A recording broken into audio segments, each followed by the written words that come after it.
Welcome to Motivational Minute here on the Writers Atelier channel. My name is Racquel Henry. I'm the founder of Writers Atelier, and I'm going to give you all a pep talk in a 60-second video.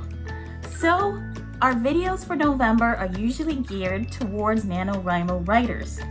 This time, I'm just simply reminding you all that you're not supposed to be editing your draft.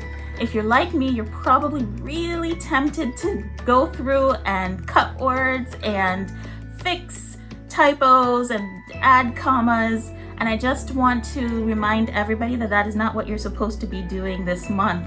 You are supposed to be getting your words on the page. Editing is a separate process from drafting, so keep your attention focused on getting the words on the page. Get those sprints in because you can do it. All right, everybody, if you like this video, be sure to like it, subscribe, or share, depending on where you're watching. Thank you guys, and join us here for the next one. Happy NaNoWriMo.